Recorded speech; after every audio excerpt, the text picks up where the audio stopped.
Welcome to Getcha Rocks Off with Mick Wall, the world's leading rock and metal writer. Each fortnight, Mick will unpack rock and roll stories. Stories that you probably won't find in print. So pour yourself a Jack and Coke and get ready to get your rocks off.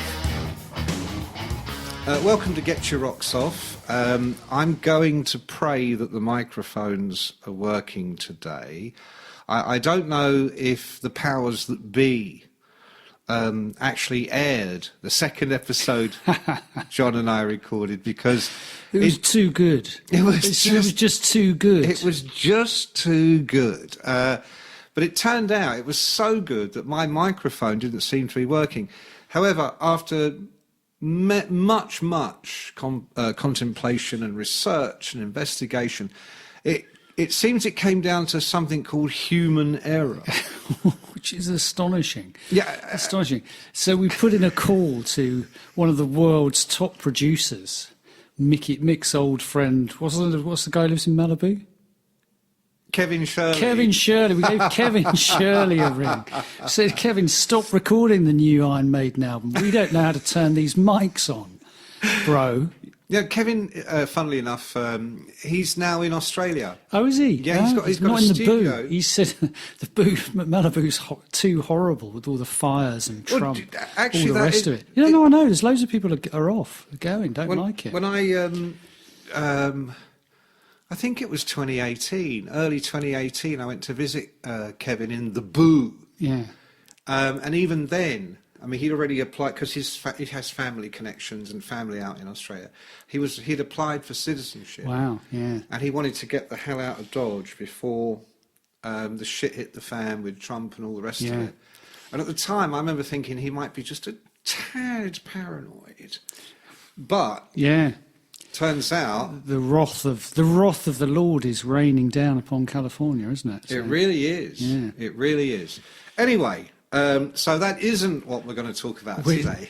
We didn't really phone Kevin Shirley, kids. We just turned the mics on properly.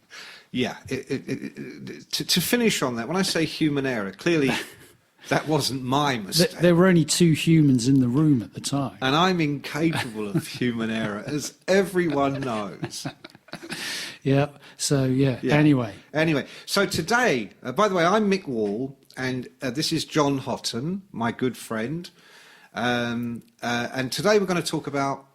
Go on, John. We're going to talk about the people who grease the wheels of rock and roll, who make it happen. Yeah, and we don't mean drug dealers. Well, actually, some of them. It's funny you should say that. What we mean is managers. Managers. That's people, right. And sometimes these people... You think about the history of rock and roll, you think of Elvis, you think of Colonel Parker. Yeah. You know, right from the very start, almost the genesis of rock and roll, there was a dude there, an old carnival guy. An old carny. Yeah, an old carny who came up and he wasn't really a colonel. He offered Elvis the irresistible deal of 50-50. And Elvis said, sure. Sure, what does that mean? Yeah. And the colonel said, well, when I say 50-50, I mean, I keep 90. Yeah. And you get 10, get 50. Of which we split 50-50. Yeah. That's right. That's right. And from that moment forward, the blueprint was set. It really was. And what I love is that he wasn't a colonel. No. And his name wasn't Tom Parker. He wasn't even one of those Kentucky colonels, one of the sort of Colonel Sanders type colonels. No, he came from Holland or somewhere. He did. It was Holland, just somewhere. Or somewhere like Holland. Yeah. Somewhere Holland-esque. Yeah. And of course, as I'm sure we'll get to, because there is a link. I don't want to get ahead of myself here, but there is a very vague link between Elvis Presley and Led Zeppelin, I believe, and we'll talk a little bit about that later. But one of the reasons that Elvis was said to have never left America as an artist, he obviously went to Germany when he was in the army, but as an artist was because the colonel, who liked to keep good tabs on his man, and his 50-50 man, couldn't leave America because he didn't have a passport. Never had a passport. He was an illegal, He wasn't a colonel. Yeah. His name wasn't Tom Parker. He wasn't American. And he didn't have a passport. But he still did well for himself. He did Extremely well for himself. Yeah, yeah. I mean, people go on about the fat Elvis years. Well, yeah, it's funny you say that, because I'm working on something at the moment which is kind of about the fat Elvis years. So I've been reading a bit about Colonel Parker, and it's very strange the way Elvis's career seemed to map the contours of the Colonel's requirements. You know, Isn't that interesting? As soon as the Colonel became hugely indebted to various casinos in Las Vegas, lo and behold, Elvis appeared in Las Vegas and began giving some wonderful shows, 2 a day for 30 days in a row, twice a year. work that backside, Elvis. And what I love also about that story is that, from what I was reading, so neither one of us ever met the Colonel. Sadly, we just met his didn't go to America. Was when and can I just remind people that the Las Vegas casinos were in no way connected to the mafia? Yeah, well, actually, now this is interesting. Yeah, because at the time Elvis went to Las Vegas, it was the end of 1969, the start of 1970. This is the emergence from the Hollywood era, because strangely, Elvis had been in Hollywood, where he'd signed a deal provided for him by Colonel Parker to make 3 appalling films a year. Every year. But weirdly, these terrible films made loads of money. So Elvis was, I think he was something like, during his Hollywood years, he was either the first or second highest grossing film star in the world, partly because he made 3 films a year. But also because, you know, I mean, he was still big. He was still big, but he wasn't a rock star. And by, you know, as the Cultural Revolution takes off and sails past Elvis, you know, he went into Hollywood as this hot young thing, you know, Jailhouse Rock. He came out of Hollywood, and past him had gone Jimi Hendrix and Led Zeppelin and the Beatles, all these people. So came out to a radically different landscape. Went to Las Vegas because the Colonel enjoyed gambling and signed a great deal. And the reason he went to Las Vegas was there were sort of 2 battling hotel owners. You mentioned the mob. Well, the mob influence was still there, but it was kind of dying out. At one end of the strip, you had Howard Hughes, right? Howard Hughes is fully in his mad phase, right? He's complete, you know, vampire. The fingernails, he's naked. He goes to the Desert Inn, where he arrives on a private train.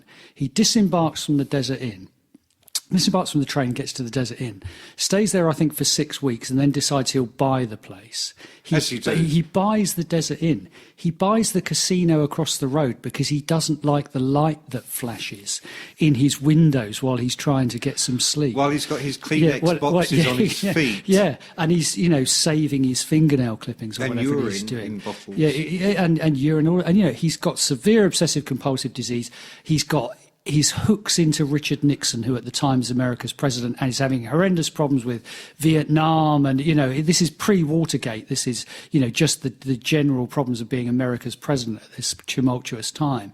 And Hughes has got his hooks via his Nixon's appalling brother, who's Donald Nixon, who's a terrible businessman.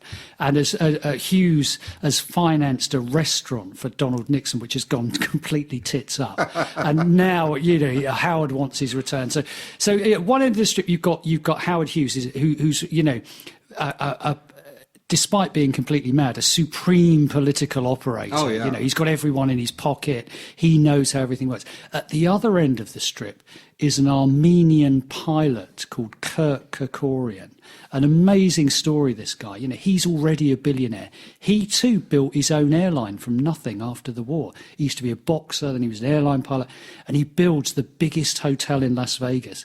And what he does that pisses Howard Hughes off even more than that is he builds a road that goes from the airport to his casino, the MGM Grand. Or it was about to become the MGM Grand. I won't get into the whole story. But he builds a road that runs from McCarran Airport to his hotel and bypasses the strip, which is all of Howard's hotels. So this kind of war takes off. In the middle of this, you've also got Caesar's Palace, which is still mob controlled. Right. And Caesar's Palace is on the strip. And so what Kerkorian does to kind of fuel this new vision of Vegas is he books He builds a showroom, and then they had these showrooms. But if you look at who was on at Caesar's Palace at the time, it was very much kind of Frank Sinatra, Dean Martin, those kind of 50s artists, who were just kind of playing out their days. They're not interested in competing with Led Zeppelin or any of these people. They're Vegas entertainers. They do their thing. But Kerkorian brings in Elvis for his showroom. The first person he signed was Barbra Streisand. Didn't work out. He brings in Elvis, and all of a sudden Elvis rebuilds himself as this incredible figure. The jumpsuits and he has the karate music. He's got the big band behind him. He's just had a big comeback hit with Suspicious Minds. Right. He's kind of big again, but not in a rock and roll way, in an entertainer type way. And obviously he's going to start getting fatter. Elvis has two ambitions at this stage. One of them is to go to Richard Nixon and become made a DEA agent. That's right. Which he does at the end of 1970. High as a kite. Yeah. Absolutely stoned, but on legal drugs. Elvis thinks Zeppelin, all of those, he calls them degenerates. They were degenerates. They're degenerates. Degenerates. And the move to Vegas comes at a good time for Elvis, because in LA there's this tremendous dark side, because Manson has just killed Roman Polanski's not Marilyn, wife. By the way, not kids. Marilyn. The original, Charles. The original and the baddest. Oh yeah. Charles Manson. Who could have been a rock star as well. Tried to be a rock star, didn't he? In fact, wasn't the story that the reason he invaded Polanski's house was he thought it was a record producer's house. He slighted him, but the guy had sold it to Polanski. But this is a sidetrack. But Elvis was very scared. All of the big stars before it became apparent that it was Manson and what had happened, they were all terrified that something's going to happen. So Elvis is quite pleased to get down to Vegas and his big private floor at the MGM, and the Colonel's got a floor above him because the Colonel loves gambling. Kerkorian, of course, realises this, gives the Colonel a tab. The Colonel spends all day and all night gambling, runs up huge debts, and so as a result has to hock Elvis essentially for the rest of Elvis's life, which is only until 1977. So this is an first example, really long and garbled intro, but the first example of rock and roll management. And this is how it's done. And one of my favourite anecdotes from those early days of Kerkorian, how do you say it? Kerkorian, negotiating with the Colonel. He comes to the Colonel with this absolutely fabulous deal. I mean, you're right. It means Elvis has got to do at least 2 shows a day for 30 days straight. Yeah. Elvis doesn't even see daylight or fresh air for months at a time, because you just live in this bubble in Las Vegas. And Kerkorian comes to the Colonel and lays out this fabulous deal, because also don't forget there's no travel costs, after the initial show's been set up, no production costs. You're basically doing a gig from home. Your home just happens to be one of the most fabulous casinos in Las Vegas. And so Kerkorian comes and goes, it's all honey, it's all just, here's all the money, and it's millions. And the Colonel goes, well, that'll do for me, but what are we going to pay the boy? And they're like, no, that's just to get me in the room to talk to you. But what do we pay the boy? And it was like, well, I don't know, what will he take, And I think Colonel was dealing from the bottom of the deck and said, well, Elvis will take whatever I tell him. Which was true. I mean, Elvis remained loyal to the Colonel for the rest of his career. But here are some other things before we move on to managers of more recent groups. And the big managers do tend to go for rock groups, because that's where all the money is, because they are famous all over the world. They're not just some big pop star in the UK or Europe or Australia or even America, and their careers are going to last longer than 2 years and 6 singles. These guys are giants all over the world forever. But the other thing about the Colonel, one of the many other things about the Colonel I love, is that apparently he would hypnotise Elvis. Yeah, did you not know this? So during the Vegas years, towards the end, Elvis is very disillusioned, as he would be, and is constantly talking about, hell with all this. I'm going to get rid of the Colonel, And the Colonel, who never puts in an appearance, obviously gets wind of all this. So suddenly turns up in the dressing room, and they go into a private chamber, just the two of them. And Elvis is going in there, right, this time I'm going to tell him, and they go in, and when they come out, Elvis is as happy as a puppy dog. Yes, sir. I used to call him sir. I love that. Yes, sir. Yes, sir, Colonel.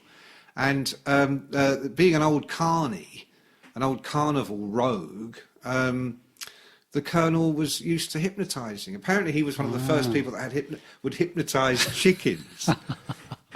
They'd get them to dance, and it'd be a hot plate, so the poor chickens had to keep lifting their feet. Nothing wrong with that. I mean, these days, people are offended by acts like that. I mean...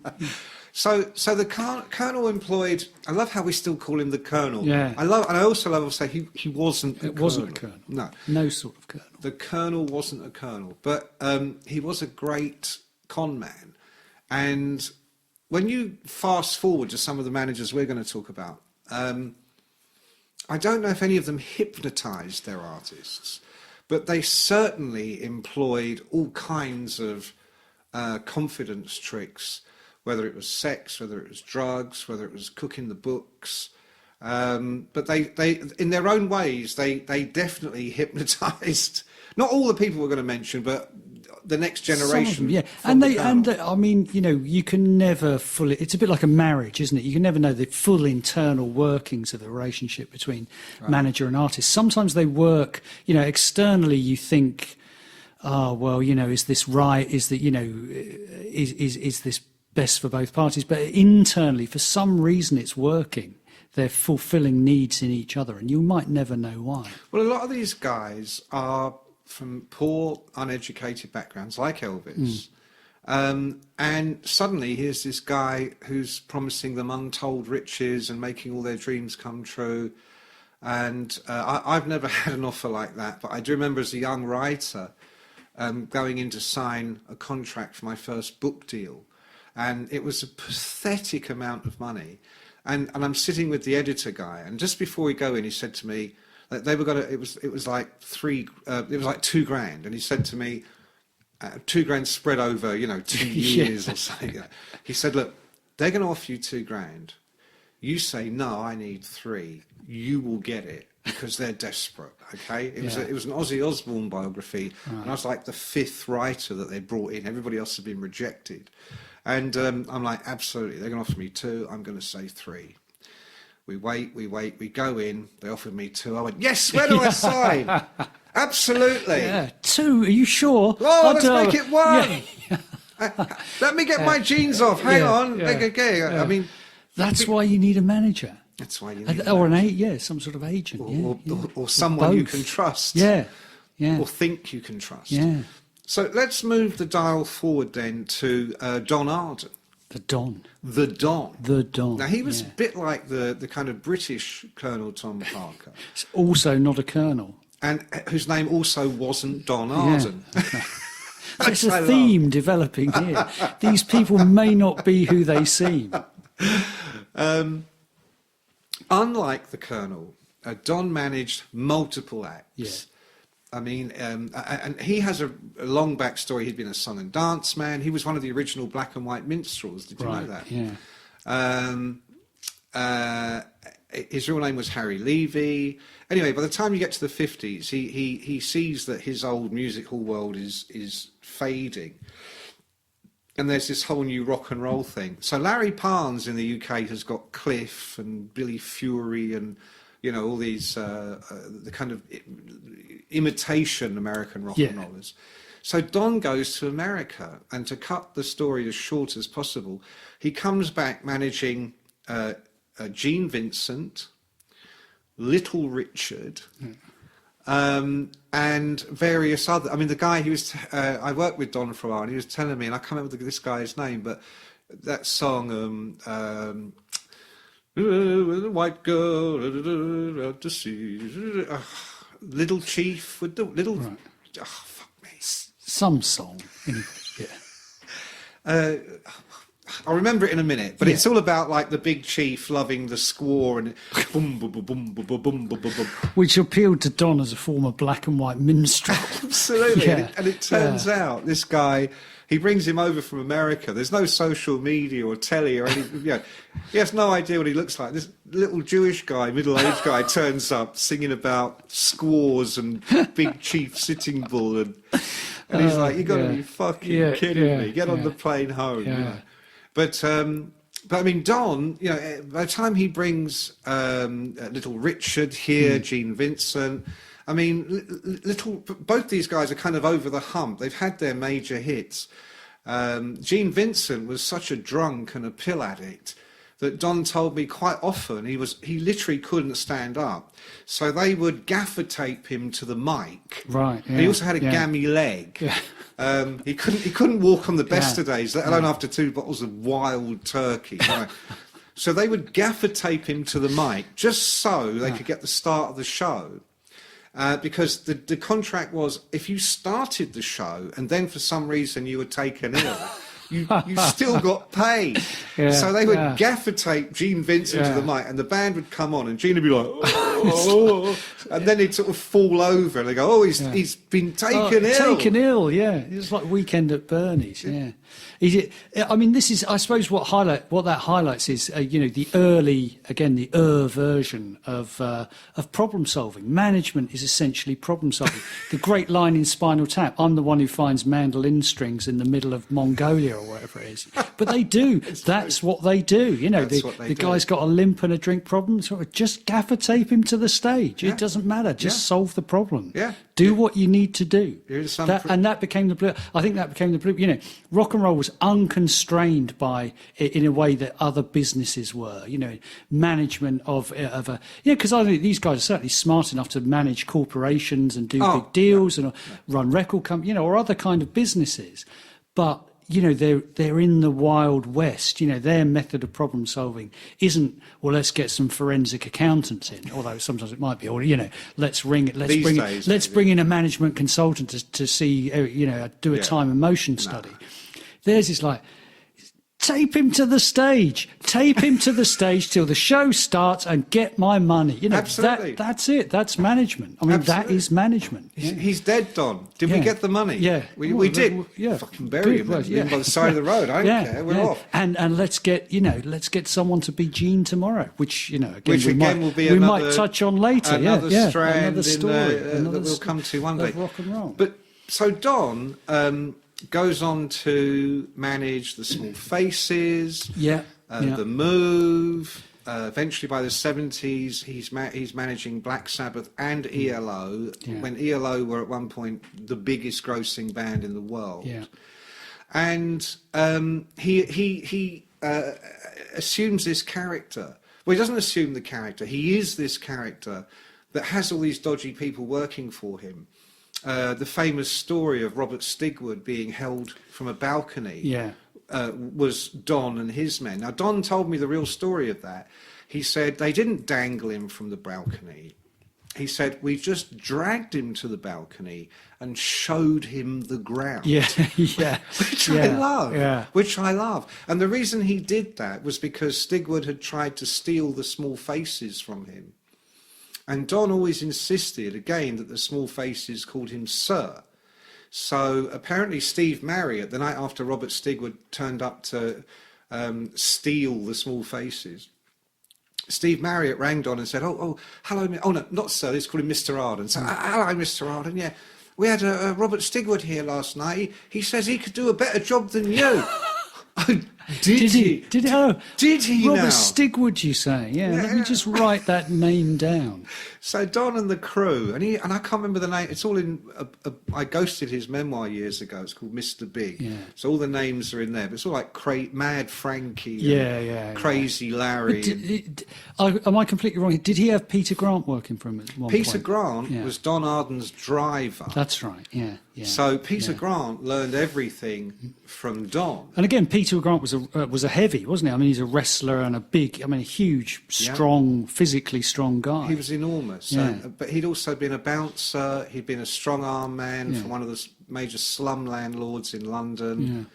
So Don, just to finish with Don, I mean, Don told me... But what's it? Just to chime in, on the Stigwood story, which, as you say, actually, when you hear the real story, becomes slightly exaggerated. He wasn't just shown the balcony; he was held over the balcony. Yes, But yes. But this show, you only need to do that once. And we're still talking. About we're still talking. Yeah, everyone knew once Don Arden had done that. Everyone knew. Well, I don't want him to hold me. Don't hold me over the balcony, Don. You only need to do it once. It's an amazing thing. Although in Don's case, he might have done it more than once. He But definitely did it more than once. Yeah. And I'll tell you one quick story because it's too good to miss.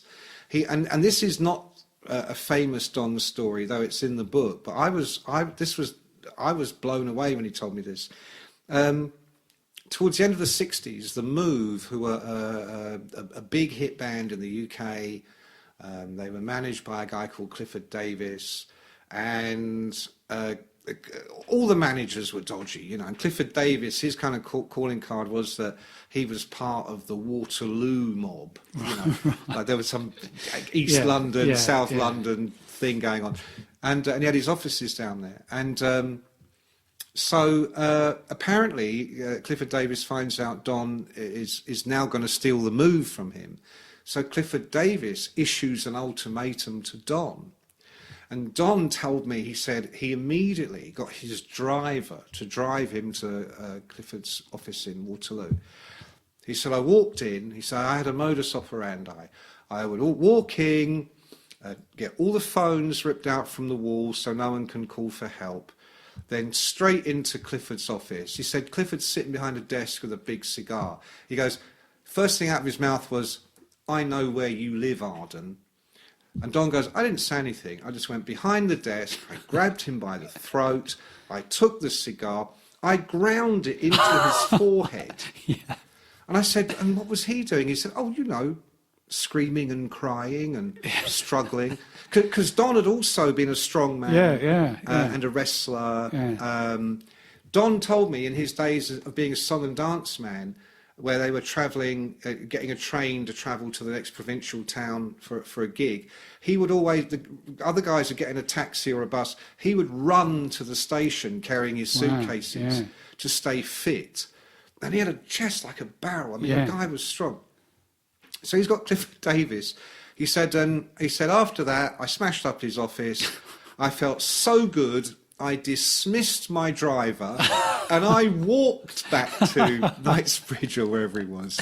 I floated back to Knightsbridge. I felt so good. Yeah. But Don's driver is Peter Grant, and Peter Grant was driving Gene Vincent when Gene was at his worst. And apparently Don said the worst time was when Peter Grant rang him and said, Don, you got to get here. Gene's gone mad. He's shooting up the place, meaning guns. And what it was Gene had gone round to this flat somewhere in London where the love of his life, he was convinced, was having an affair with someone. And he was looking through the keyhole, banging on the door, and she wouldn't come to the door. So he started firing the gun through the keyhole. Peter Grant's going, Don. So Don turns up and paying up, fuck's sake, Gene, smack. Gives the gun to Peter. And after that, Don said he always carried a gun into meetings. He said it was amazing. He wouldn't even reference it. It was amazing. He would go into people who'd never seen a gun immediately did what I wanted. Yeah, he said he would go into meetings with some record company. He said he did a fantastic deal with EMI in the end of the 60s, him and Andrew Loog Oldham. Andrew Loog Oldham was desperate for cash, so they invented a group that didn't exist. And they went to a meeting at EMI, and as Don walked in, he just pulled out the gun and just put it on the table. Doesn't even mention it, just puts the gun on the table. And the guy signed the band sight unseen and wrote them a cheque. And Don goes... he goes, 10 years later, I can't remember the man's name, he goes, 10 years later I bumped into Larry or whatever his name was. He was still moaning about it. So Peter Grant gets his grounding in rock management from Don Arden. And of course then Peter goes on to become possibly the most famous rock manager Yeah. of them all when he Yeah. manages Led Zeppelin. Led Zeppelin, yeah, and becomes almost a part of the story of the band, or not almost, is a part of the story of the band. Yeah, he's like the fifth member. Yeah. I met Peter a couple of times. At one point in about 95, I did a deal with Peter to ghost his memoir. Right. And sadly, he died before. But we had a contract. Did you have a gun on the table? When No, by then he'd become quite avuncular. Yeah. In a kind of a Godfather. Well, he was, because I remember, I'm sure this is what you were going to say. So I remember, he was this figure of sort of myth and legend once Zeppelin had broken up. And he'd also managed Bad Company, hadn't he? Absolutely, for a while. yeah. But I mean, both of those bands were pretty much done. Grant was probably not involved with them anymore. He'd done that great thing of sort of disappearing to the country or whatever it is, and he was just a mythical figure. And then we were both working at Kerrang. In my memory, it was when we were at the building at Blackfriars. It was. Yeah. Oh, was it? I thought it was Greater London House. Oh, see, I thought it was the Express Oh, building. well, you're probably right. But I don't know. I can't. It could be a fake. But Peter Grant suddenly comes back and he announces he's going to do an interview. No, he was going to take everyone to lunch, wasn't he? That was He was it. going to take everyone to lunch. and it's like they might as well have said, God has been on the phone and he's going to show you the mysteries of the universe. Going to lunch with Peter Grant. Yeah, well, and was that the occasion where he told the story of the suitcases with the false bottoms? Yeah, absolutely. This is you tell the story. No, well, you were there, so you... Well, essentially, Led Zeppelin will go on tour in America. This is from Peter Grant. It's lunch, it's lunch. You tell stories at lunch, don't you? Is it true? Is it not true? Who knows? And he said he had suitcases manufactured that could hold $1 million. Now, $1 million, it is quite a lot. It's quite a big suitcase you need for $1 million. People think $1 million in cash, you see it in a film, it's in a little briefcase. It ain't in a little briefcase. $1 million is a lot. He had suitcases, and every time one of these suitcases was full of $1 million, they would throw it into the hold of the private plane that was flying around America. And at the end of the tour, the private plane took off and it flew into London, and the suitcases were disembarked and taken off, and in came however many $1 million, which Peter Grant then... So, I mean, Mr. Taxman has just had the equivalent of the gun has been put on the table. And but I mean, this is the lunch story. He also told another phenomenal story. Yeah, go on. Which was about Elvis Presley, and he said this was at the time. Now, as we mentioned earlier, Colonel Parker could never leave America. Right. He couldn't leave America.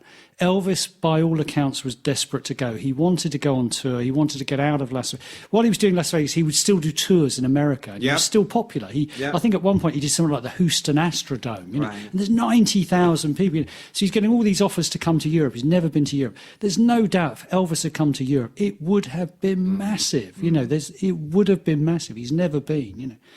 And I believe, well, again, this is, I think came from Peter Grant rather than the Colonel, was that the Colonel would allow Grant to look after Elvis while Elvis was, was in, I think the Colonel knew that Peter Grant was rock solid, similar sort of background, I think he knew that Well, Don had actually tried to bring Elvis in the early 60s, and so there's a familial link there going all the way back to Arden. All the way back. Okay, so they're trying to do this deal, and they're in Las Vegas. By this point, I think it must have 70. Elvis died in 77. When did Led Zeppelin split up? 79. 80. 80 was So the official. it's probably coming towards the end of Led Zeppelin as well, although they're still big, and they're in the MGM, they're in the suite, the floor that Elvis has got or whatever. And Peter Grant at that time was, a very, very big man. At 300 pounds. And he also couldn't see. And he said he didn't have his glasses.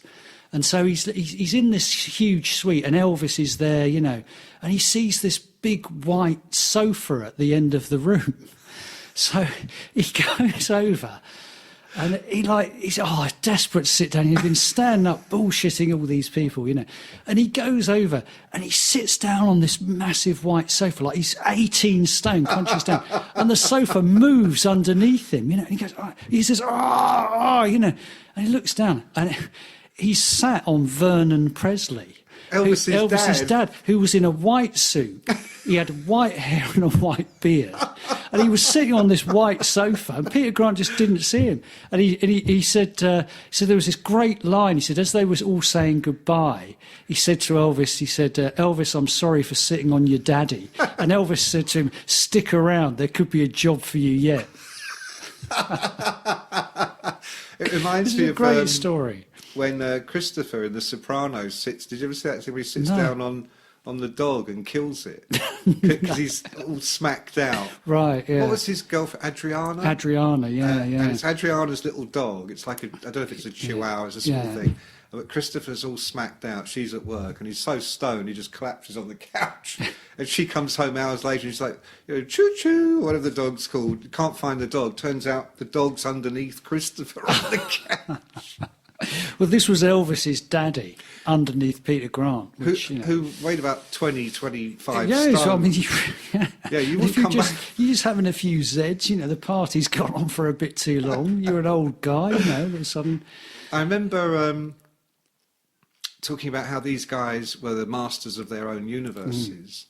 I remember being on at a couple of shows on the Monsters of Rock tour in America in 1989, and Metallica were quite low on the bill still. They were like second on that day or something, and so it meant they had the whole afternoon to piss around. And I remember being with them in their mobile dressing room, and some guy, some important person comes back. And he's looking for someone. He sees Peter Minch, who was Metallica's co-manager, someone we're going to talk about in a minute. And he says, he obviously doesn't know who Minch is. And he goes, who are you? And Minch goes, I'm God. Who are you? And the bloke was like, Minch goes, I don't think you heard me. Round here where you are now, I am God. So what do you want? What can God do for you? Yeah, and he wasn't smiling. He wasn't joking because Peter Minch was fucking God at that point. Yeah, well, I've got to tell you, this might be a good cue into the people we're going to talk about.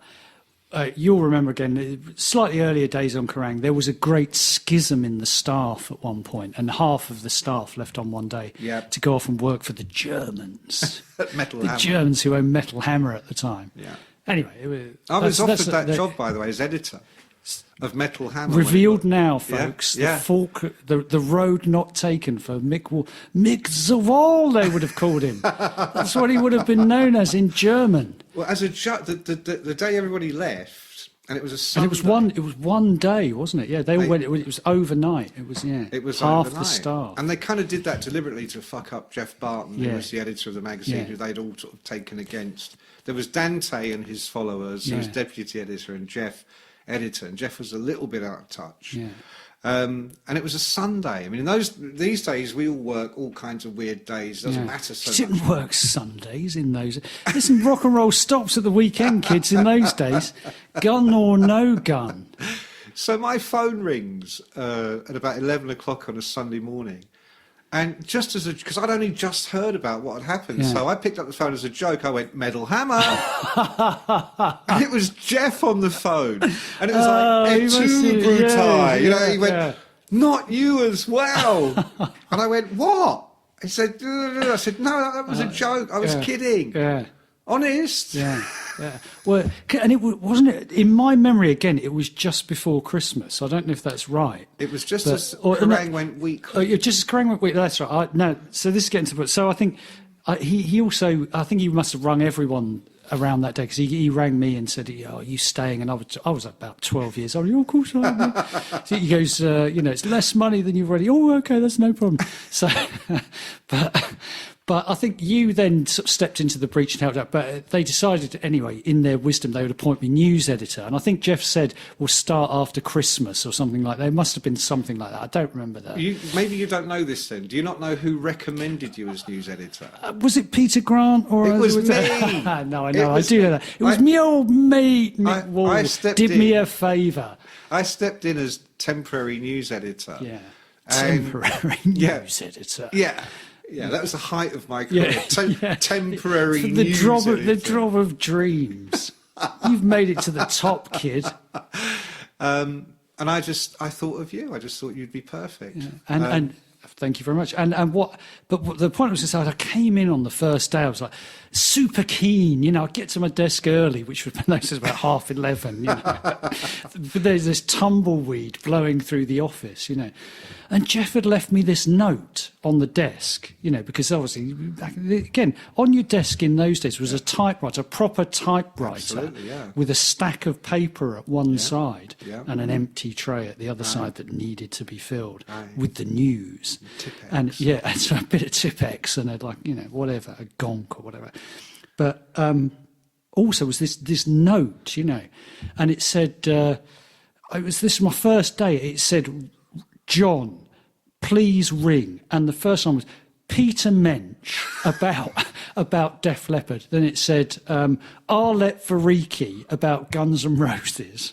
And then it said, I can't remember, there was another, Sharon Osbourne about, because he's obviously gone, oh my God, Mel, how am I going to get all these stories out? Because Malcolm Dome, who left. Previous news editor, he was the machine. Malcolm was awake for 24 hours a day. You couldn't compete with Malcolm. He was on the phone to America 24/7 getting all this nonsense. Did I ever tell you about the night I shared a room with Malcolm? No.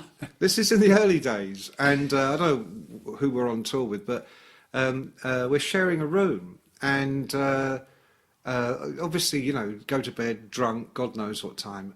Anyway, about 5:30 in the morning, 5 in the morning, you know, you sort of, something wakes you. I woke up, and there was Malcolm, fully dressed, sitting on the edge. And when you say fully dressed, you mean tour t-shirt and jeans? Yes, with bits of vomit on it, because he was a stranger to soap and water, we should add.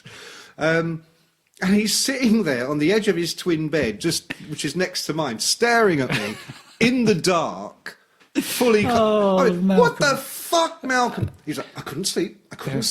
I went, well, put the telly on or read a book. Don't sit in the dark staring at me. He's a wonderful guy, and which made him a great news editor. It made him a fan, you know. And I was terrified of having to, you know. And there are all these rooms that Metal Hammer have got all these stories, because their frequency, I think, was slightly different to ours. They were once a month. They were once, gone weekly. And we'd gone weekly. So obviously we did, you know, we weren't really thinking straight. We had a huge advantage there. You know, Malcolm could. And was on the phone 24/7, but even I, with my, you know, rudimentary news gathering skills, could beat him in a race that's a week against a month, you know. Right. But it had all these, and I was terrified. And the reason I was terrified was because these people were like gods. You know, you said Minch called himself. They were gods, and there were sort of two levels of finding out about groups. You could phone the press office at the record company. Waste of time. All they would do is ring the person that you should be ringing, which was the manager, and the manager would give you a sort of a certain amount of information or whatever.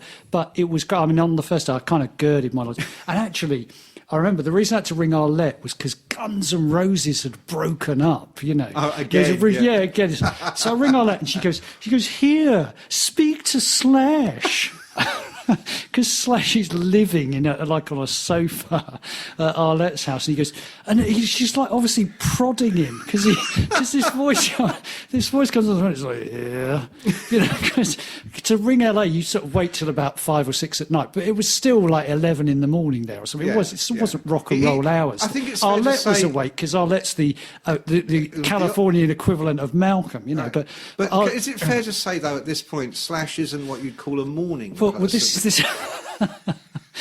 is the thing. Slash is in this kind of, you know, coma. So, and I could barely hear him, and I'm trying to record it, and I go, "Oh, so hi, Slash, yeah, you know." You know that horrible voice you get when you're terrified. Oh, hi, you. And, I love you. Yeah. Oh, could sorry, you? And he goes, call me back tomorrow, man. Oh, fucking hell. So I call him back the next day, and again Slash, come and talk about it. And she's prodding him again, and Slash, you remember I rang you yesterday, you know? And he goes, you've still got a band to write about, man. And put the phone down. Really? And that was the story. Nice. Yeah. So we did the Guns N' Roses Don't Split, and that was my first story, and it was like great, you know. So by overcoming that fear, it was tremendous. But at the time, there were these huge figures like Peter Minch, as you say, Rod Smallwood with Iron Maiden, Sharon Osbourne with Ozzy, and they were dominant figures, you know. They were, these are, I mean, I was going to say alpha males, but then of course you've got Sharon. Sharon, yeah. Sharon was very much the an daughter alpha. of Don, for those that don't know, of course, you know, the Don daughter Arden's of Don daughter, Arden, yeah. Sharon. The devil's daughter. Well, Don had two children, David Arden, who was very much Don's kind of right-hand man. Yeah. And followed Don through thick and thin. In fact, David ended up going to jail for copping to some charges that were entirely down to Don, which we'll mention in a minute, for torturing an accountant, basically, who Don felt had stolen money from him. So, of course, rather than go to the police... They went into a new form of arbitration. They went to a new form of arbitration. Don said to me, I said, so what did you do? He goes, we kidnapped him and locked him in a room. He goes, and I went and got my toolkit. Oh, Jesus. Yeah. David persuades Don after 3 days to let the guy go. Yeah. The guy goes straight to the police. Yeah. The court case ends up at the Old Bailey. Don gets off. David goes to jail. Wow. Yeah. So that's a real shortened version. But Sharon is his other child. And Sharon is much more like her father than David. I mean, David was the guy you could do business with. Yeah. David told me what would happen is him and Don would go into a meeting. Don would smash the joint up, scream at people, show the gun, storm out, and then go and sit in the car downstairs. And David would go, I'm so sorry. I don't. Never seen him like that before. He must be very upset. I tell you what, I tell you what, I won't let him come back and do that again. Yeah. But you've got to give me something that I can give the old man. And they'd be basically like, give him anything you fucking want. And then David would go back down to the car and the two of them would sit there laughing about it. Fantastic. But David always said to me of Sharon, he always used to say to me, Sharon is Don in a skirt. Yeah. Because David was tough too, but Sharon was tougher. I mean, in the end, Sharon was even tougher than the old man. I mean, there's a whole episode to be had on the war that went on there. Yeah. But I was going to say, I mean, the thing about Rod Smallwood, who managed Iron Maiden, he was funny. Yeah. I mean, he ruled with an iron fist, but he was funny. Sharon was quite terrifying because her reputation preceded her. She was Don Arden's daughter. Yeah. You know? But I remember meeting her for lunch, her and Ozzy, and the tears were rolling down my face. I was laughing so much. Peter Minch, I don't even know if I've ever seen him smile. Yeah. I mean, he was like the Terminator. Yeah. I was terrified of him. And peculiarly, I didn't really understand it at the time. It was only years later when I look back and I put it all together. But for a very brief moment, Peter sort of took a shine to me. And, you know, I remember Def Leppard when they did Wembley Arena on the Hysteria tour. He found me and we went, this is during the show, and we went backstage and he was just saying, how's it going? What's going on in your life? And I just you suddenly thought, I'm on the inside. No, I was thinking, what does he want? Okay. Can I go back to the bar now? I've left me beer. Yeah. Can I go now? Can I go? I mean, I was such a fucking idiot. Opportunity hit me on the head with a hammer, and I'm like, oh, please stop. You know? And then a couple of years down the line, I was at a Queensryche show. He also managed that. They managed Def Leppard, Queensryche, Metallica, Dan Reed, Armored Saint, Dokken, and then in the 90s... And other greats. It turned into the Stones and all kinds of people. Yeah. But and then a couple of years later, I was at a Queensryche show and I had one or two small sherries before the show. And obviously Queensryche were probably in the midst of this, part 2 of the show, which was the entire Empire concept album or something. Mind Crime. Operation, if you will. Operation Mind Crime. And he just saw me, and with like a pitying air, he went, "How's your career going?" See, this is the other thing that you notice about all of them. They're like elephants. They never forget. Never. They never forget. Never. You can't transgress because it all gets stored away on the old hard drive. I mean, this is a point really worth making, I think. Rod, as you say, Rod Smallwood had this tremendous kind of comic persona.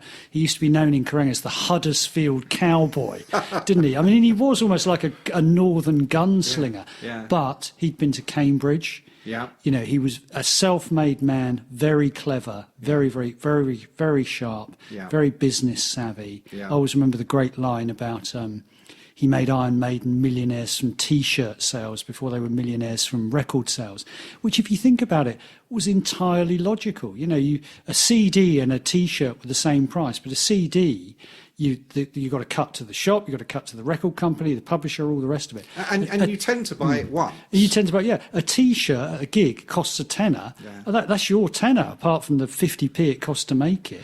And so clever as well, because Iron Maiden had Eddie.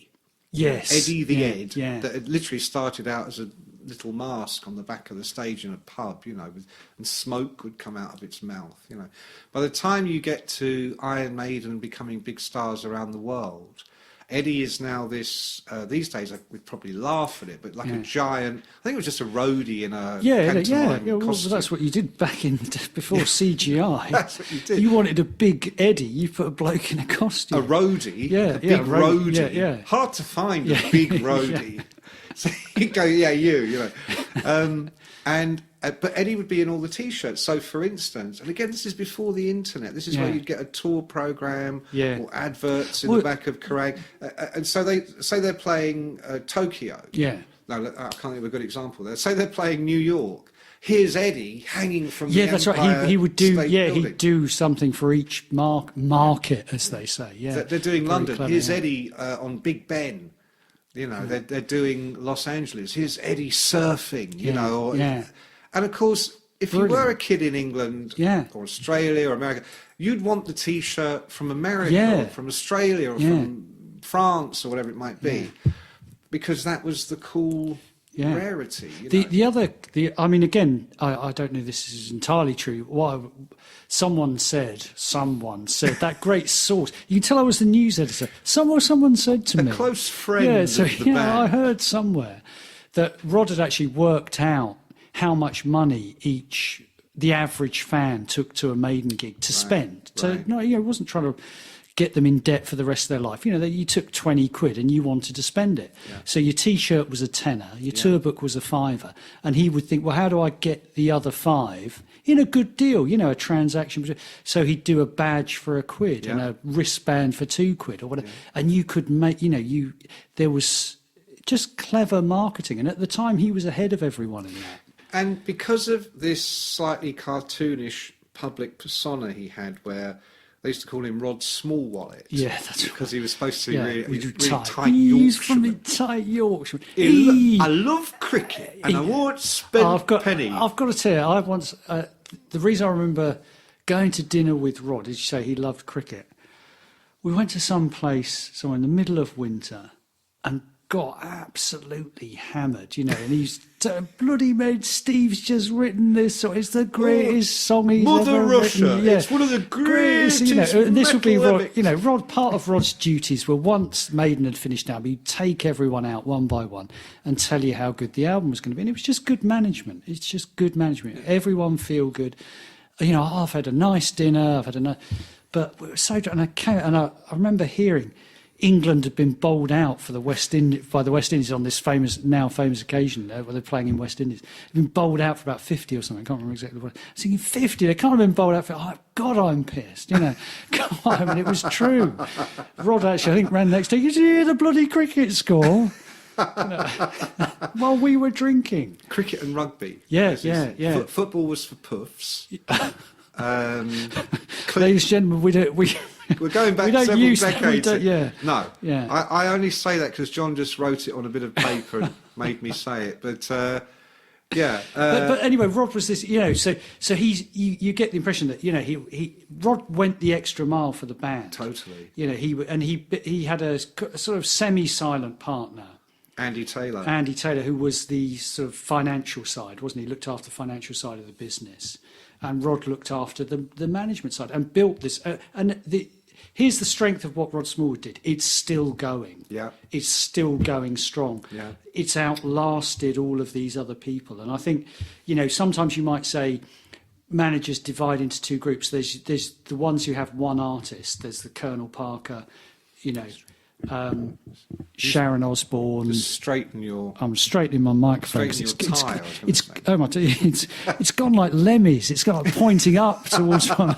No, it's and they're kind of known for one artist. Then you've got people like Minch who went off and built an empire with Q Prime, but Rod, I guess, was a kind of one. Although he had other moments, he did have other bands. He had a crack with other bands, but never quite did it. He didn't have the passion, did he? No, I think that's it. I think it was Maiden. He implicitly understood what they were, and had this amazing partnership with Steve Harris, where one ran the band and one ran the operation. In fact, Rod Smallwood's relationship with Steve Harris, I always thought was very like Peter Grant's relationship with Jimmy Page. Yeah. Someone told me when I was having having some dealings with Peter. It may even have been Peter, but said the deal was always, in Zeppelin's heyday, it was like, if the ship is going down, you put Peter and Jimmy in the lifeboat, and the rest, it's every man for himself. And I think with Rod and Steve, very similar. Yeah. As long as you've got Rod and you've got Steve, you've got Iron Maiden. Yeah. And we'll shuffle the deck with the rest. But Rod also, he managed Wasp. He did. He had a tremendous loyalty to them at a time when people were sort of laughing behind their hands at them. Yeah. And he did turn them into a money. They did. They sold success. records, didn't they? Yeah. But here's who he also managed that he let go. He managed Poison at that moment where Look What the Cat Dragged In absolutely took off. The first time I had any dealings with Poison, it was through Rod's office. And then quite quickly after that, they were gone and never mentioned again. And also early on, and in fairness in this instance, I think pretty much every manager in LA had them at one point. Before they were famous, he had Guns N' Roses. And he had them again, didn't he? He had them... was it Chinese Democracy or something when they... That era. Yeah, when they just were essentially unmanageable. That was Merck Mercuriadis. That's right. Space Bats. Who worked for Rod. Space Bats. That's what he used to be known as Space Bats because he looked like you remember the Fast Show. John Thompson had that character who was a scientist. He was an American. He's an American scientist, and he used to start off by saying something really learned, like he said, "We're here at the Hubble telescope, and we're looking at observatory number 27." And they'd go to him, "And what are you looking for?" And he'd go, "We're looking for space bats." It's just a stupid joke, but he looked so much like Merck. We would also have Space Bats is on the phone because Merck had the job. I didn't know that. Merck had the job of doing the secondary bands, didn't he? I mean, he was Rod's right hand man. The one I really associate him with was the Almighty, who were kind of really good British rock band. Who never quite made it, but nonetheless, you say they never made it. They're on the covers of magazines and so on. But Merck was their guy, You saying that reminds me of when you and I were on Raw magazine, which was, I don't mean to mischaracterise it, but just for our listeners, a little bit almost like a mini me Kerrang. Maybe hadn't heard of Raw. Is that what you're trying to say? Like Kerrang, but like Rod and Merck. You had Kerrang and you had Raw. Had its sister publication, Raw. You and I, because Raw had an enormous staff of like 2 or 3, whatever it was. Right. And I was in again as a temporary news editor. Do you remember that?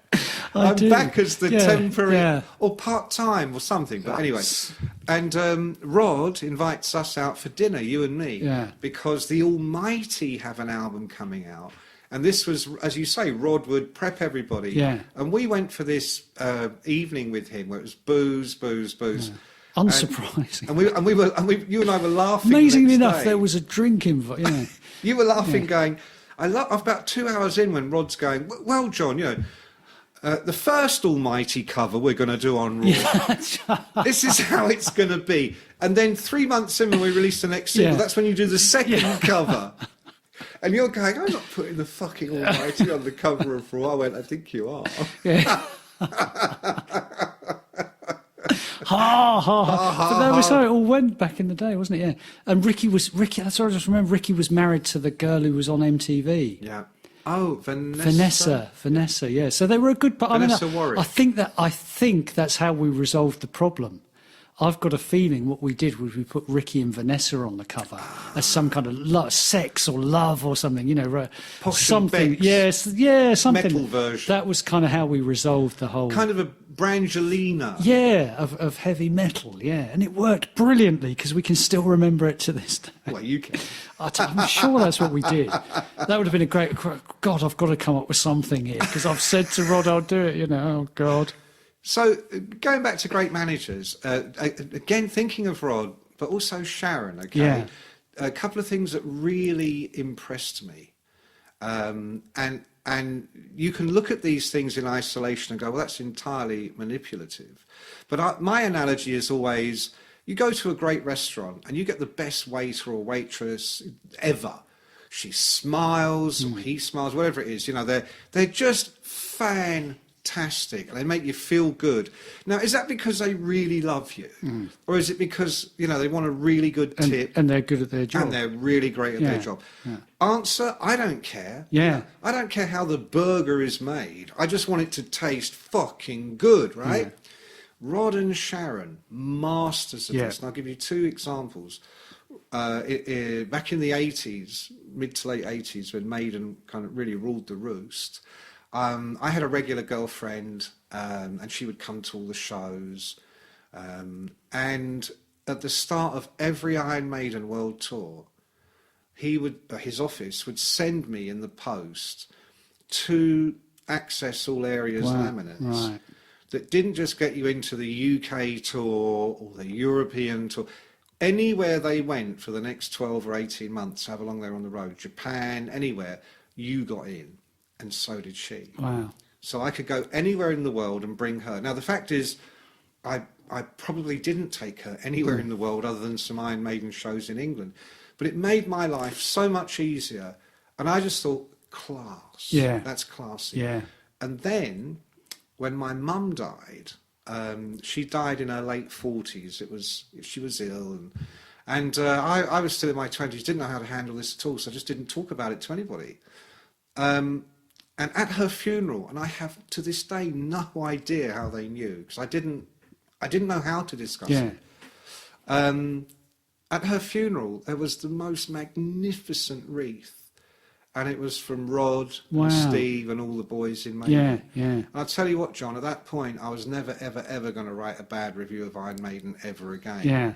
Did I feel manipulated? I understood what was going on. At the same time, I didn't give a fuck. No, but also my sense would be that was a genuinely nice thing to do as well. Genuinely, it wasn't a big thing to them, but it was a big thing to you. It was a human gesture. Sharon Osbourne, and also Maiden were the first group to give me gold records. Because my important part in whatever it was.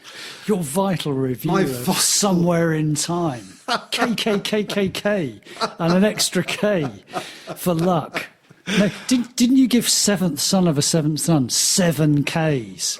Probably. Obviously. Of course you did. Who doesn't? Who wouldn't? Well, that is one of their great... I think that probably is the greatest Iron Maiden. Definitely. I haven't listened to any of their albums for a few years, but for me at that time, that was class. Yeah. Sharon Osbourne, yeah, Ozzy didn't have a stellar career as a solo artist in the 80s. It sort of built, but he was really huge in America and what they call the Pacific Rim, but not so much Europe. And the UK, yeah, do the Hammersmith Odeon, an album would go in the chart and go out again. And she was always exceedingly kind to me because at that point I was like the guy on Kerrang, you know. And then I remember I got a job at Capital Radio presenting the weekly rock show. Yeah. And how she knew, I don't know. But I got the phone call saying, I had to audition and all this stuff. I got the phone call saying I'd got the gig. And that afternoon, bzzz, at the door, there's a biker with, I don't know what you call it, like a presentation set with 3 bottles of vintage champagne, champagne flutes. And it was, congrats on the new show, Sharon and Ozzy. Wow. Yeah. Guess whose fucking record got played on that first show? Yeah. And again and again. Yeah.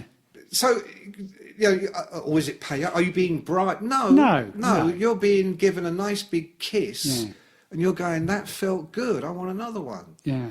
I mean, yeah. I don't know. So, well, so you to know, me, that's clever as they management. say, Mick, as they say, one hand washes the other. Absolutely. That's how it works. You know? Absolutely. Where Peter Minch, for instance, made more of an art of kicking your ass, never saying thank you for Well, this was the anything. thing. I think there was a sort of a. We've talked about the big guys and who were tremendously classy and sort of knew how to throw their weight around. And as ever, you then got the imitators who were slightly below them, who sort of just copied the throwing their weight around bit, but didn't realise there was another side to it all. Yeah, absolutely. I mean, I think you're absolutely right. I remember the guy from Cinderella phoning me. I gave a terrible review, I think, to Cinderella. What was his name? His name was Larry Mazer, that's it, which Larry I forgot for a Mazer. long time. And I remembered it when I was driving over in the car today because I was thinking about that. Larry Mazer he was a mate of Del Boy Oliver, or is now, or something, I think. Yeah. Maybe he's done all right. I don't know. Larry, I'm sure you're all good. You know, I you're always golden. used to like Larry, but I go to meetings with him with Ross, and Ross would rip him to bits. Yeah. I think he was going to shove 50,000 albums right up my ass. He phoned me to say that when the review you gave came a out. bad review. Yeah, gave a bad review. This album, he goes, you called it. It was they'd made some sort of terrible blues album, you know. It was like, who wants to hear Cinderella doing blues, you know? With their big hair they've got up hair here. up to here. They've just done My Gypsy Road, won't you know? That's what I want, you know. I don't want I'm down here in the Mississippi mud, you know, and all that. Down to my last million. Yeah. I've got the bad Hollywood Hills. But they all do, blues. you know, again, this comes down to management. We should talk about this in a minute, but it comes down to steering your artist, you know. Musicians always want what they haven't got. If they've got credibility, they want the sales. If they've got the sales, they want the credibility. The correct answer to getting the credibility is, look, in a couple of albums' time, I'll get you a solo deal. You can make a nice little solo album, you know, and you do your blues. And all that. But when you're in Cinderella, mate, you put the makeup on, you do the fucking night songs. You know, that's the point of being in Cinderella.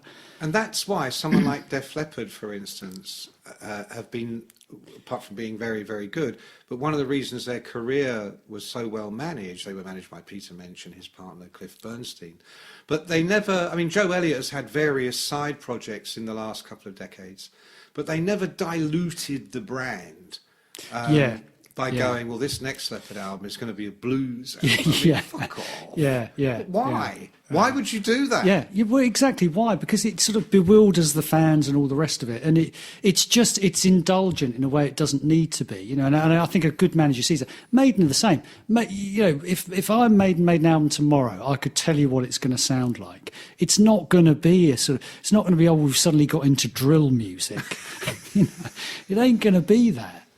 You know, well, now you come to mention it. So Larry Mazer goes, he literally must have just read he was so angry, so incredibly angry, you know. But because I suppose you can't, I mean, maybe in the back of your mind you know, or you sort of think that's the reaction I don't want, you know. Yeah. That's the one thing I don't want people to say. No. I'll tell you one manager we haven't mentioned, and I think we'll probably have to come to the end of this shortly, because I think, like all our episodes, there will be a follow-up. Yes, I'm There'll be sure a there will. follow-up. I'm sure there will. You mention one and I'll mention one. I've got one little one I want to mention. You Well, you do mention the little one, because the one I've got will be a longer discussion. Oh, okay. Well, this is a short one. I want to mention, and then people never believe this when you tell them. We talk about bands who were kind of rock and roll in their time. One band who was pretty rock and roll in their time were Marillion. Oh, yeah. And Fish. People don't realise just how rock and roll they were. On the road, they were... They were more like the fucking Led Zeppelin than they were... Especially Fish and probably Mark Kelly. Were the lads, I'm actually bursting into sweat at this point, because you're recalling remembering hotel rooms with Fish exploring the universe. Yeah, I remember being in Scotland in the middle of winter at some point. About 3 a.m, finally got to bed. You know, you get to your room and you think, oh, thank Christ, you know. Finally get to... Oh, no. Get you in there! You're in there, Horton! Come on, yeah, lightweight! He's called you a lightweight. Yeah, I'm trying to be really quiet, you know, trying to pretend I'm not in there, you know. But he knows I'm in there. Come on. Drag us out. We went to Bannockburn. We went to the field at Bannockburn to see where Robert the Bruce... At 3 in the morning? It was still dark. It was still fucking dark. Ray Palmer's there. Ray had no idea where he was. Ray the photographer. Yeah, Ray the photographer. He had no idea where he was. No point in having a camera because it was fucking pitch black. The Fish is like out of his fucking mind, but doing this amazing speech about, you know, it was like Braveheart. Incredible. So, yeah, they were... Go on, you were coming up. Mark Kelly, I mean, what a man, you know. Continue? No, carry on. No, please. Well, wasn't he... I could be sweet. His nickname at the time was something like Mad Jack or Mad Bill or something, wasn't it? It was another persona. I don't remember that. Don't you remember? I'm sure it was. No, it would have fitted quite well. I always liked Mark. But anyway, we're going to go on forever. But they were managed by a guy at the time called John Arneson. They were. John Arneson. And the first time I ever met John was at some recording studio where Marillion used to do this great thing when they'd start an album. They used to call it Big House with Comfy Sofas. They'd move into a big country house. They had comfy sofas. And they'd practice their art. You know, they'd write an album. I think it was actually when Steve Hogarth had just joined. They went to this place called the Mushroom Farm. Was that down in Sussex? It's out near Gatwick. Yeah, I went there. Yeah.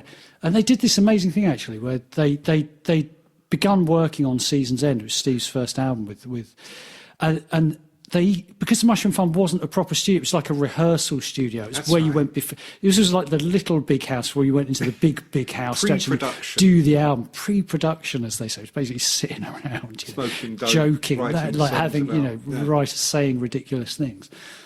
And they said, they said, we haven't got anything recorded, but we'll play it to you if you want. And they set up in this semicircle, and I sat in the middle of them. And it was, honestly, I remember it to this day, they were that's when you realise the power of a really good band. Right. The actual physical power. Right. It was like, it would have been the same as being on stage with them. It was that close. It was me to you, you know. Wow. And it was amazing. I know John Arneson's there. And I've met him before, but for some reason we get talking. He said to me, where do you live? I said, I live in Fleet in Hampshire. He goes, I live in Fleet. I said, you never meet anyone who lives in Fleet. He goes, and I said, well, I live in Church Crookham. He goes, I live in Church Crookham. I said, oh, bloody hell. I said, well, I live in the, name the street. And he goes, oh, I live in such and such. And he lived just around the bloody corner. We ended up, John. And the other thing I was going to say about John was the Peter Grant story about the suitcases. I remember being at the Le Zenith in Paris with Marillion. Do you remember Le Zenith? Of course, yeah. It was like a big, it's like a circus tent. It was a bit like the O2, but before the O2, a big circus tent thing, big venue. And afterwards, this was back when there were still francs. It was before the euro, And Arneson's got this big bag full of French francs. He goes, here, stick this up your jumper. Sticks this bag of francs up a jumper. We just taken it back to the hotel or something, I think. But yeah. It's so weird you telling that story, because I was about to tell you a John Arneson story. Oh, go on, no, do. When they headlined the Milton Keynes Bowl in whatever year that was, 80. Yeah, they were really big at that point. They were huge, and there were like 60,000 people there. And we're all staying in the same hotel, and there's a big party. And then the next day, the Sunday, everybody feeling very fragile. John Arneson, he was great, John Arneson. Did he talk like that? A little bit like that. And he was a bit of a geezer. He was a geezer. A bit of an operator. And he came out with this big, green felt bag or something with all the takings. With a pound note sign on it. Pretty much, yeah. And a stripy jumper and a mask. And he comes over to me and he goes, stick that Oh, there you up go. your It's jumper. obviously his trick, wasn't That it, was with his journalists? thing. Yeah. But I've got one other great John Arneson story, and I think this does show you how important managers are. Yeah. Was one of those very late nights with Marillion on the road, Fish, and tons of cocaine and craziness. And in the middle of it, Fish is kind of getting a vision. They've done Misplaced Childhood, and Kaylee, they're mega. They're probably going to be the new Pink Floyd in America, And in fact, Rod Smallwood was going to be their American manager. Right. It's all this moment where everything's happening. And Fish is on the bed, and all the band are in there. None of the band are paying any attention. They're too busy having a laugh and having fun. But Fish is having an artistic vision. Yeah. And he's saying to me, he's going, this next album, I can see the cover already. And he's describing the cover. And he goes, it's like Lawrence of Arabia. There's a face of a guy. And John Anderson goes, what, your face? Your face? He's like, fuck off, John. It doesn't have to be my face. He goes, he's in the desert, see the piercing blue eyes and the sand. And John goes, yeah. But what we really want to know is are you going to write another fucking hit single? You could put fucking Godzilla on the cover. We don't give a fuck, but are you going to write a hit? Where's the hits? And Fish is like, fuck off, John. Yeah. Can't you see I'm having a I'm having a moment? And John's like, yeah. Stick an elephant's arse on the cover. I don't give a fuck, mate. Is there a hit on it? That's what I want to know. Well, yeah. Good management. Art for art's sake, hits for Singles fuck's sake. That's right. That's the exact saying. Okay, I'm going to mention one more name. There are many that we haven't touched on. I mean, the legendary Doc Mcgee. Doc, I'm sure Doc deserves his own episode. Doc definitely deserves his own episode. But another name I wanted to mention, because it doesn't get bandied around amongst the kind of Mount Rushmore of managers, and I think it should, and that's Alan Niven. Yes. Now, Alan Niven... 1,000 times yes. Absolutely. Alan was the guy that took Guns N' Roses from an unmanageable mess and turned them into the most famous band in the world. Yeah. He didn't write the songs, but he could write songs. Alan was a musician and songwriter, because he had already had success with Great White, who he co-wrote a lot of their best material with. So he knew what he was talking about musically, but the vision he showed and patience and tricks that he pulled to get Guns to keep them together, because they were breaking up all the time. Yeah. Well, as he like slashed there. You still got a band to write about. Well, Alan told me the first time, at this point, they've just been signed to Geffen. They haven't done the album yet, or maybe they've started it, I don't know. But every manager in LA, including Rod Smallwood, had passed on them, basically, because they were just too much fucking trouble, not in a good way, in a really impossible. I mean, way. This was part of Alan's genius, was he turning them into rock stars. I mean, the first time they turned up in London to play at the market, I remember them coming to the Kerrang Stroke Sounds office. No joke, they looked like tramps. Yeah. I mean, they didn't look like rock stars. They smelled. They had like one set of clothes. They'd been on the plane in them, and they'd been on tour in them, and very much so. Yeah. And he told me the very first show he ever went to see, will he manage them? Axl didn't turn up. Talk about a red flag. It wasn't a Thursday with a 7 in it. Of course he didn't turn up. His guru had told him not to fucking come. And the band are going, what are we going to do? And he says, just get on there and do the gig. Yeah. And I can't remember the end of this story of Axl. I think Axl turns up. Probably, because the minute he hears the din, din, din, din, din, din, he's like, no, fuck that. Don't do it. But I remember, I mean, Alan has told, I'm sure he's told millions of stories. Some of them were just hair curling. But he was the guy who would, the joke about the mandolin strings. If he hears that Slash has, I don't know, been in a fight in, wherever they are on tour, I remember him saying, even if he was married or whatever, just had a kid or something like that, he would drop whatever he was doing and get on the next plane and sort it out personally. He also, again, before they became the Guns N' Roses we immediately think of now, I remember when they came to London for the first time, they did the Marquee, and like a lot of bands, they came into the office and all that business. And I remember thinking they were definitely good, but I could not have imagined in a million years that they would go on to become so successful. And but at this early stage, I remember going to Los Angeles. I don't know what I was doing, but it definitely wasn't Guns N' Roses. And Alan sent a limo to meet me at the airport. And again, I just thought, I love this fucking guy. Yeah. Guns N' Roses. I'll tell you what, while I'm in LA, I'll do a story on them as well. Not because I wanted to, but I just felt, I'll do something. This guy's done something nice for me. I'll do something nice for him. But he was like that. I mean, Arlette Varicki, who kind of was their unofficial publicist in the early days. Yeah. She was getting paid. I think there came a period where she wasn't getting paid. There was always, but she was fiercely loyal. One of the main reasons they got as much amazing press as they did. And I remember she told me, and I can't remember if it was, we can't pay you right now, or they were paying her and it was just a thing on top. But he sent over a case of Dom Perignon champagne. And it was just out of the blue. Yeah. And having worked with a lot of managers as a PR at record companies and of course as a journalist, this does not happen as often as people might imagine. Might think, yeah. Alan was about spreading the love. Yeah. I mean, the fact that he was a musician and songwriter as well. Yeah, there's a sort of touch of an old, in the nicest way, an old hippie about him. You know, he just, absolutely. The very man much. read books. But oh, he had a big inner life, but had that kind of hand of steel. You know, it's funny you mentioned one other person we didn't mention. We won't go into now, but always think of when I think of Arlette, Pete Angelus.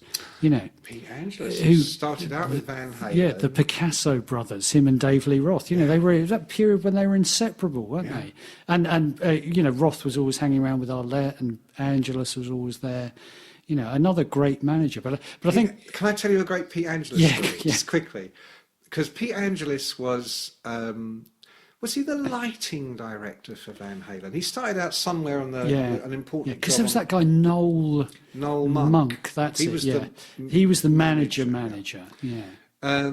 So when Roth leaves Van Halen, Pete becomes his de facto manager. Yeah. But it's the Picasso brothers. So really, it's, I think, they're back to 50-50 or more even in Roth's favour. I don't know.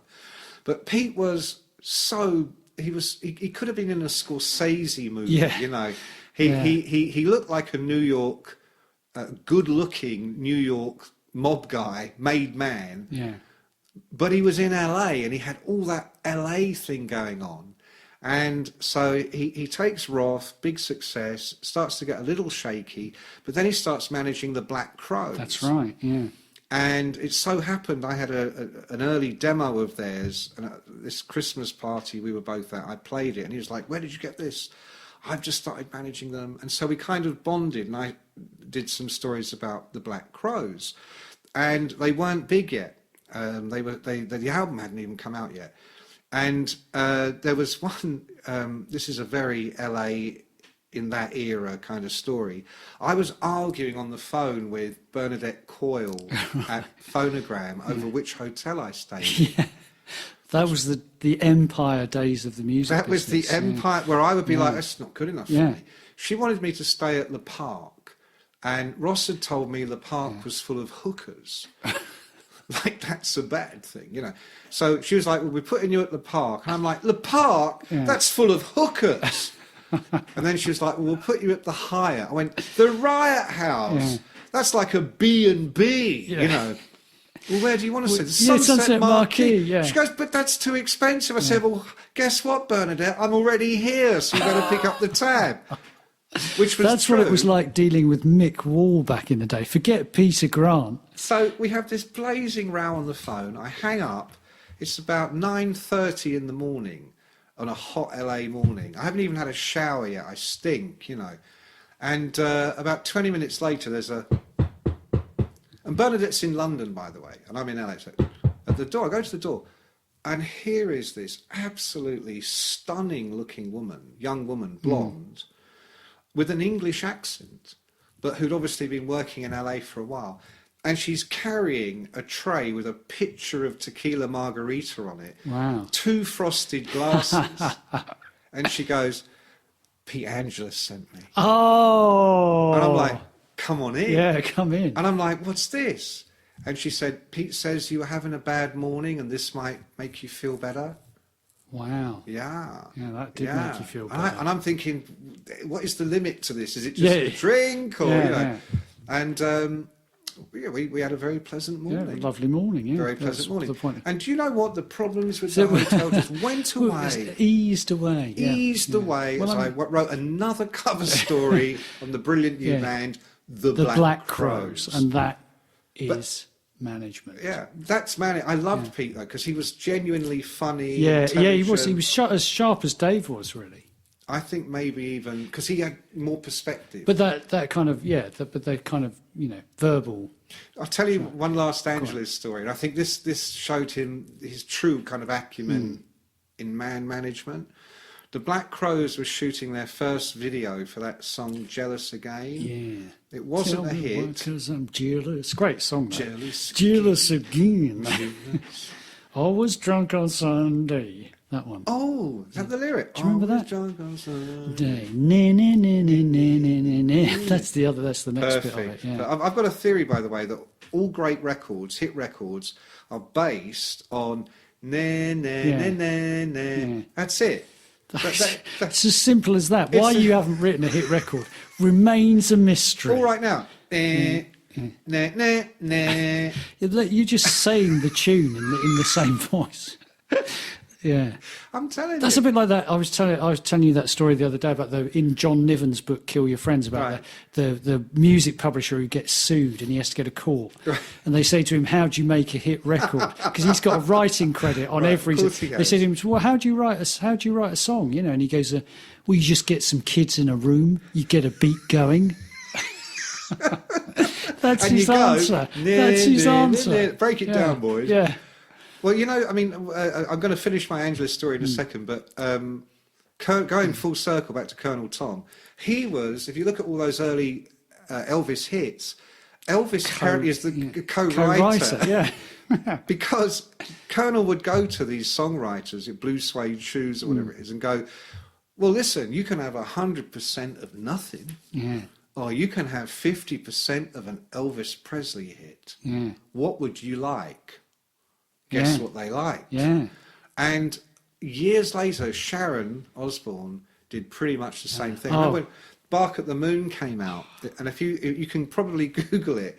If you look at the original LP sleeve of Bark at the Moon, you turn it over and it says written, arranged and produced by Ozzy Osbourne. Yeah. And I was sitting with Ozzy in a TV studio about to interview him about that album. And before we go live, he goes, fucking look at that, mate. Look, written, arranged and produced by Ozzy Osbourne. He goes, that's all fucking true. He goes, I couldn't produce a fucking fart.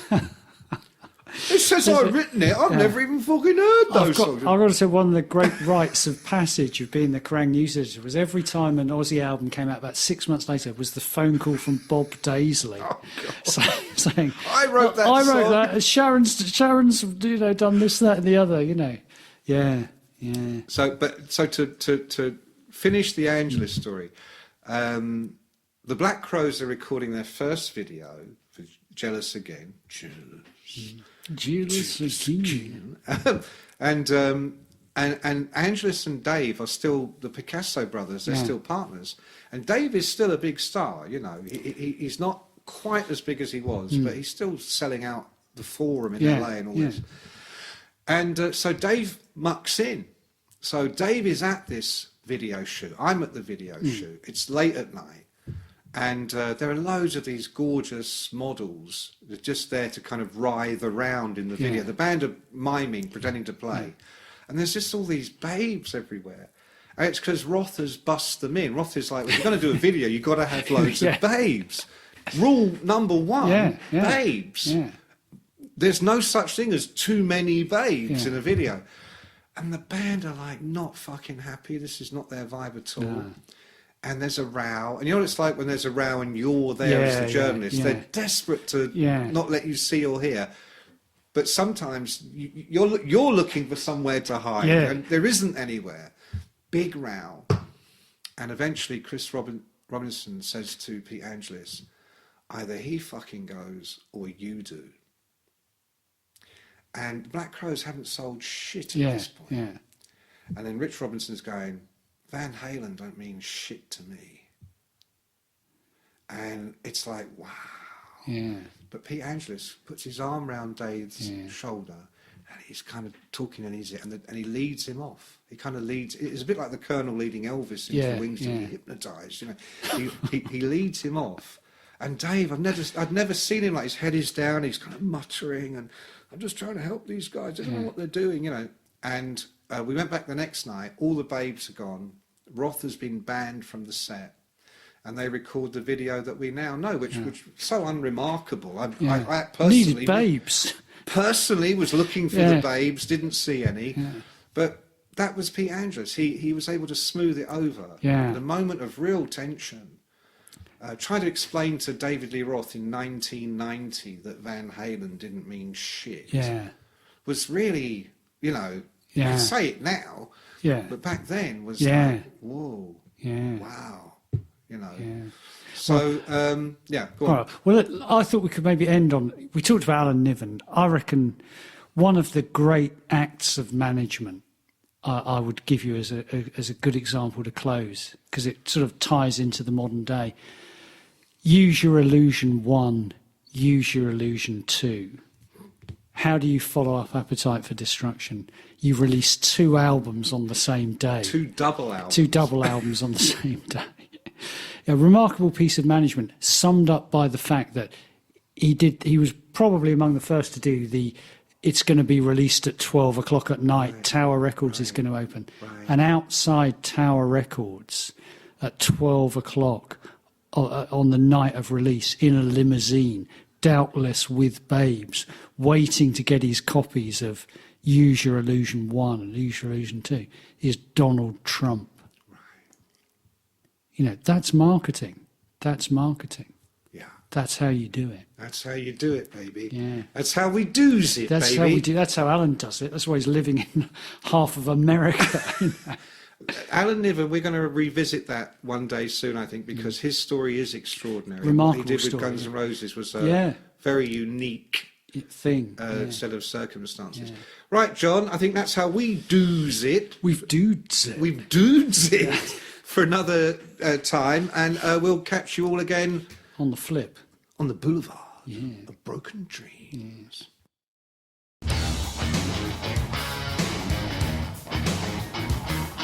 If you liked this episode, be sure to leave us a review, share it with a friend, or plain old subscribe wherever you happen to listen to it.